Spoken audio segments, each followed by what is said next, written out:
Bonjour à tous et bienvenue dans ce briefing des marchés du 8 janvier 2020. Avant de commencer, je vous laisse prendre connaissance de l'avertissement légal sur les risques.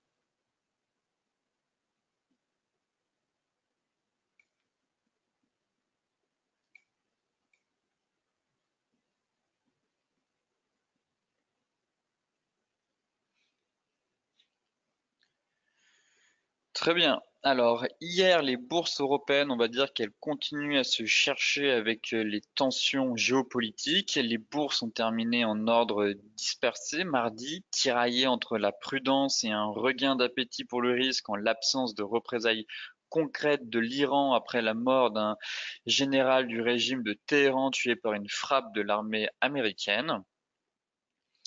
Côté indicateur, en Europe, l'inflation dans la zone euro s'est accélérée en décembre à 1,3% en rythme annuel selon la première estimation d'Eurostat et les ventes au détail ont dépassé les attentes avec une hausse de 1% sur un mois et 2,2% sur un an. Enfin, on a les investisseurs qui se préparent aussi aux publications de résultats du quatrième trimestre qui débuteront dans une semaine.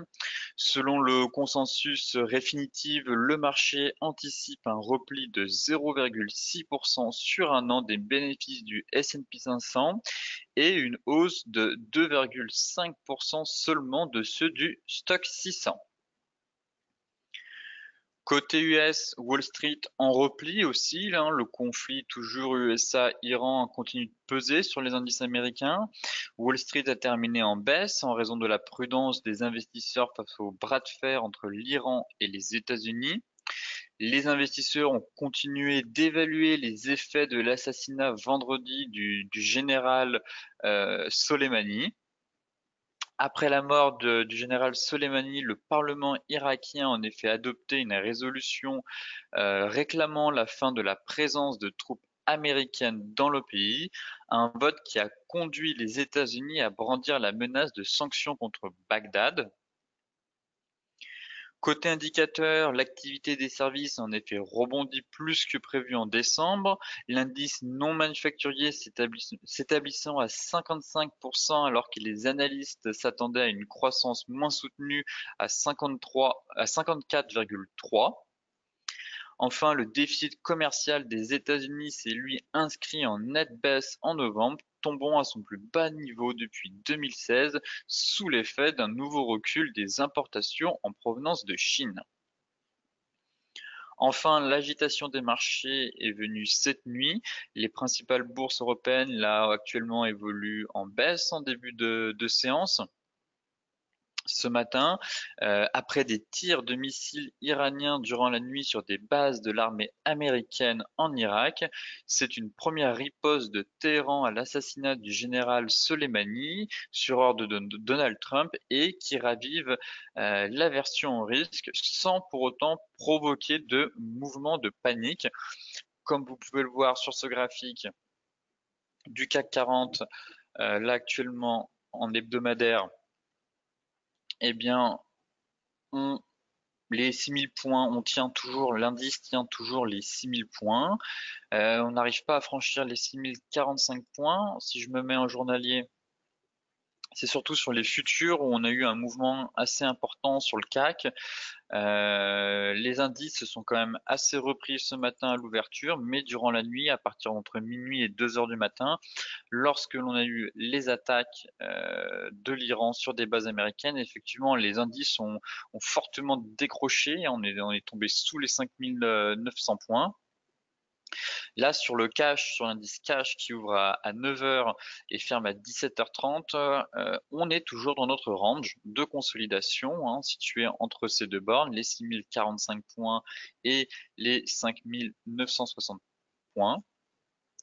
Et tant qu'on évolue là-dedans, on sera toujours dans un trading range pour moi et seule la clôture au-dessus de range ou en dessous donnera un premier signal, que ce soit de vente, du moins pour un repli, une correction à venir, ou soit au contraire pour une reprise haussière en direction des 6155 points.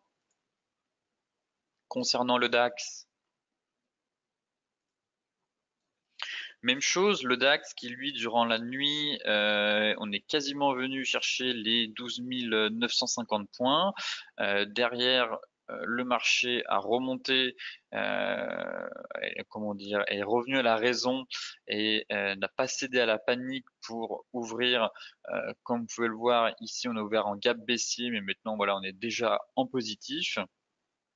On est toujours dans ce range de consolidation situé entre 12 940 et 13 400 points. On a aussi notre oblique haussière qui passe par les plus bas juste ici, qui vient soutenir les prix. Et notre résistance historique, par contre, elle, qui fait toujours obstacle au prix, mais comme pour le CAC, on a un range un peu plus large sur l'indice allemand, mais voilà, toujours phase de latéralisation des prix, et donc soit on achète sur la borne basse et on vend sur la borne haute, sinon pour les plus prudents, et ben on attend la cassure d'une des deux bornes pour se positionner, soit l'achat, soit la vente, pour ainsi jouer, accompagner du moins la tendance à venir. Toutefois, hein, je note quand même que si l'indice sort par le haut du range, on risque d'être limité, je trouve, que ce soit pour prolonger cette hausse, étant donné qu'on a, comme je vous le disais hier, la borne haute du canal hebdomadaire et notre résistance historique, attention au bull trap ou avoir juste un excès et derrière, pas forcément, si on reporte la hauteur de ce range, on obtient vers les 13 750 points. C'est pour ça que si on a une sortie par le bas, on a plus de marge en effet pour corriger. Comme vous pouvez le voir, si on est dans un canal haussier ici derrière, il y a de la place. Ici, je trouve que le potentiel haussier est limité. Donc, on verra par la suite dans quel sens l'indice décide de sortir. Concernant le Dow Jones, toujours sur la borne haute du canal. Toutefois, j'avais mis sur Twitter dans un tweet sur le futur que je trouvais intéressant concernant le Dow Jones étant donné 4 heures. C'était voilà, une épaule tête épaule qu'on avait ici, qui était en formation. Elle a été validée durant la nuit. Hein, si je passe sur le futur concernant le Dow Jones, voilà, on avait pour moi cette épaule tête épaule ici. Si je prends une ligne de coup vers ce niveau-là,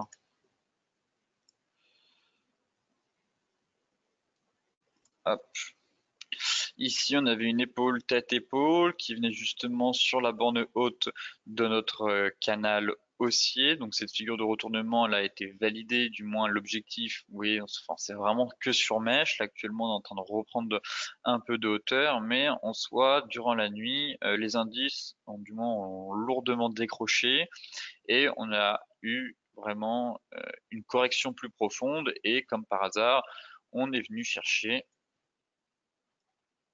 voilà, les anciens tops, juste ici. Voilà, on est venu buter contre ces anciens, contre ce support, enfin, cette résistance qui était devenue support, donc les anciens tops du mois de novembre. Et derrière, le marché n'a pas cédé à la panique et a décidé d'effacer toute la baisse qu'il y avait eu durant la nuit.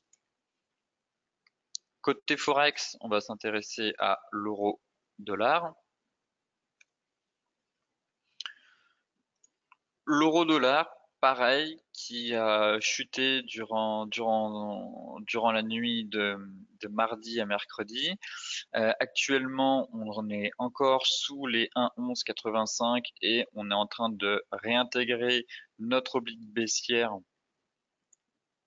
avec notre moyenne mobile 200 périodes. Donc, est-ce qu'on a ici une fausse cassure et on pourrait retourner dans ce cas-là sur les 1,1075. Hein, si on enfonce, je pense, ce niveau-là en clôture et qu'on réintègre, alors direction les 1,1075 et pourquoi pas revenir sur l'ancienne borne basse du range vers les 1,10. Actuellement, en hebdomadaire, on ne parvient pas à clôturer au-dessus, voilà, des 1,12. Au contraire, on a fait une belle bougie avec une belle mèche vers les 1,12,40. Et derrière, voilà, tant qu'on ne franchit pas ce niveau de prix, voilà, ici en obstacle, eh bien la tendance, enfin du moins, on est toujours dans une tendance baissière.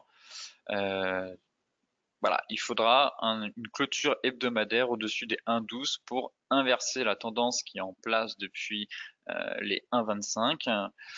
Dans ce cas-là, sinon, on pourrait avoir un retour vers les à moyen long terme, vers les 1,0975, puis euh, enfin venir fermer le gap vers les 1,0765.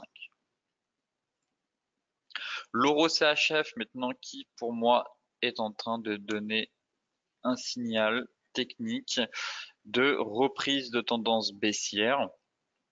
J'évoquais ce range depuis plusieurs semaines maintenant. On est en train de hier, voilà, on a une belle bougie clairement impulsive, voilà, qui vient franchir notre support. Derrière, là, pour moi, on est en train d'effectuer un pullback. On a même cassé là, mais je comptais ça pour moi, c'était plus de l'excès. C'était vraiment ce niveau là où j'ai plusieurs points de contact qui m'intéressaient. Mais toutefois, là, on est en train d'effectuer un pullback. On a enfoncé notre niveau. Euh, je vois pas ce qui empêcherait le marché d'aller chercher justement le gap. Le gap laissé ouvert que je parle depuis maintenant plusieurs semaines en direction des 1,0720. Voilà. Alors, soit hormis une news qui ferait que l'euro bondirait et réintégrait avec un superbe avalement les 1,0840. Dans ce cas-là, oui, ça invaliderait mon scénario baissier et on aurait une possible reprise vers les 1,0970. Mais force est de constater que j'ai une bougie impulsive, on enfonce les supports et j'ai un gap laissé ouvert, ce qui fait que les prix sont attirés par ces niveaux de prix, ces gaps laissés ouverts, hein, les prix ont envie d'aller combler. Donc, ce serait les 1,0720 et si on suit quand même la logique, hein, tendance baissière, phase de consolidation, on reprend la dynamique baissière, phase de consolidation et on reprendrait à nouveau une autre, du moins, dynamique baissière de fond pour rejoindre le gap et à partir d'ici, pourquoi pas avoir un rebond. Maintenant, on va s'intéresser aux matières premières. Le gold, toujours impressionnant, qui a fortement réagi cette nuit après l'attaque des Iraniens contre des bases américaines. On est venu taper les 1600, 1612, 1600 au plus haut, voilà, 1611 dollars. C'est juste impressionnant ce que est en train de réaliser le gold. On est quasiment venu chercher, pour ceux qui suivent mon briefing des marchés, mon deuxième TP à 1625. J'envisageais, j'évoquais hier avec cette bougie que j'aimais pas trop, qui ressemblait à une étoile filante, mais derrière, il suffit qu'on ait une news où, voilà, qu'il suffit que l'escalade des tensions entre Washington et Téhéran continue d'accroître pour que les valeurs refuges, eh ben, les investisseurs comment dire, se retournent, enfin du moins investissent sur ces valeurs refuges telles que l'or, le yen japonais ou le franc suisse. Et pour moi, là actuellement, on est relativement assez haut sur l'or, je trouve. Même si je suis haussier à moyen long terme sur le gold, actuellement, on est monté, je trouve, un peu vite, un peu haut, et il n'aura rien d'illégitime à ce qu'on ait une consolidation. Là, je trouve que bon, voilà, on est en train de reculer, mais voilà, revenir prendre appui sur les 1560, euh, ce serait assez logique pour moi, dans le sens où on enfonce notre résistance ici et on fait un pullback dessus pour revenir la tester. Voilà, pullback, on consolide et ça permet de déclencher une nouvelle vague de hausse en direction des 1625. Mais là, j'ai du mal à être encore haussier, du moins à très court terme, parce que l'ascension est juste impressionnante. On a quasiment pris quand même, voilà, quasiment 10% en ligne droite d'un coup en l'espace de 2 semaines. Pour ça que, voilà, on est monté un peu vite, un peu haut, même si à moyen long terme, je reste haussier sur l'or. Cette hausse s'est faite trop rapidement, je trouve, et avoir un retour sur ce niveau pour respirer, comme on dit, reculer pour mieux sauter, serait tout à fait légitime. Concernant le Brent, eh bien le Brent qui lui, voilà, est soumis vraiment aux tensions géopolitiques. Euh, J'évoquais hier cette bougie qui incite limite de retournement, ce doji d'hésitation sur la borne haute du range, mais clairement, j'ai ni envie d'acheter le pétrole, ni envie de le vendre avec ce qui se passe actuellement. Techniquement, vous pouvez avoir des signaux qui vous disent bon bah là, il faudrait que je vende ou que j'achète, mais fondamentalement, en fait, c'est corrélé. Techniquement, ça veut rien dire. J'ai envie de vous dire, on est vraiment corrélé que à la news, hein. On n'aurait pas eu les attaques hier. Le pétrole était en train de corriger. Derrière, il a de nouveau explosé à la hausse. Donc, imaginons ceux qui ont vendu ici et qui ont mis leur stop légèrement au-dessus de cette mèche-là, bah, se sont fait sortir. Et derrière, vous voyez qu'on recorrige à nouveau. En fait, là, on est vraiment sur du trading casino où dans le sens, il y a trop d'événements qui peuvent impacter les cours du pétrole auxquels le marché ne s'attend pas.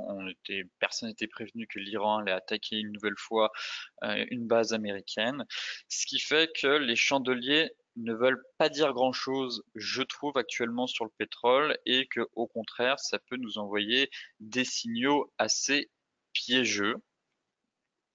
Toutefois, voilà, je surveille quand même la borne haute de ce range. Dans les séances à venir, si on constate un apaisement des tensions entre les États-Unis et l'Iran, dans ce cas-là, voilà, je resterai quand même à voir si on a une cassure, oui, une belle cassure, sans avoir une news qui tombe de nulle part.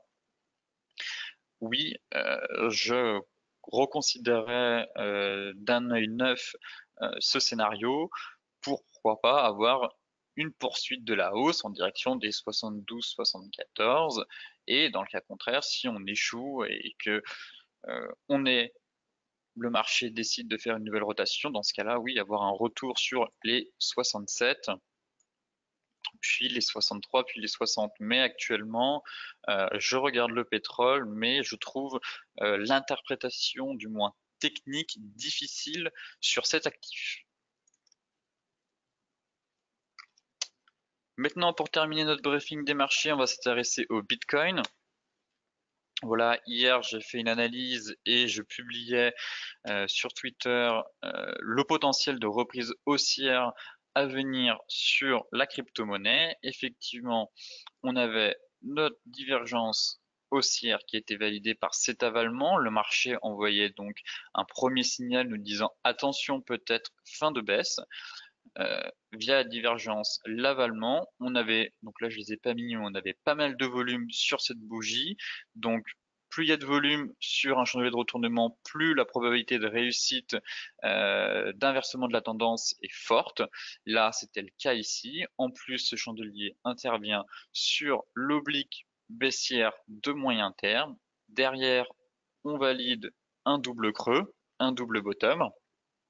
Notre neckline se situait vers les 7800 et voilà, on est venu hier, on continue, on est venu casser notre ligne de coup et on est en train de poursuivre la hausse et l'objectif théorique, logiquement, si je reporte la hauteur à peu près de notre double bottom, ce serait vers les 8800, 8000 sur excès vers les 8900 dollars.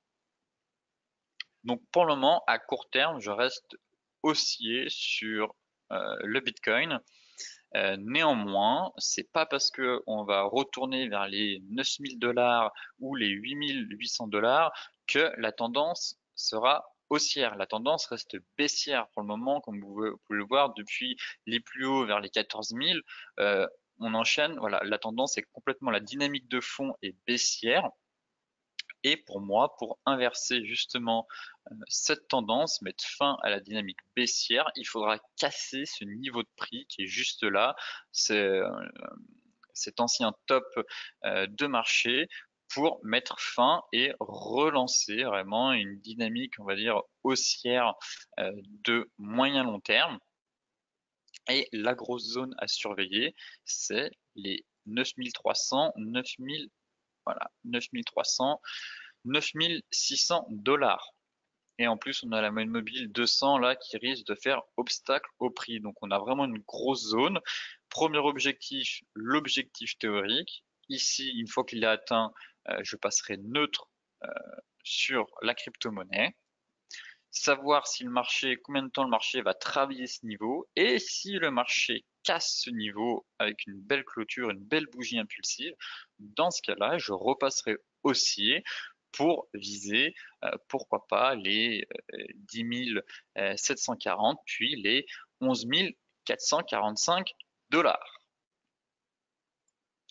Ce briefing des marchés touche à sa fin. Pour celles et ceux qui sont intéressés pour consulter l'article dans son intégralité, je vous mets le lien dans la description de la vidéo. Pour rappel, j'organise aussi un webinaire sur les chandeliers japonais. Alors, il aura lieu le 15 janvier à 14 h pour la partie 1 et le 29 janvier pour la partie 2.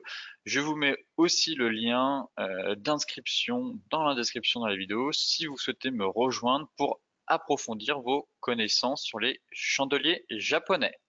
Sur ce, je vous souhaite une excellente journée de très bons trades et on se retrouve demain matin pour faire un nouveau point sur les marchés.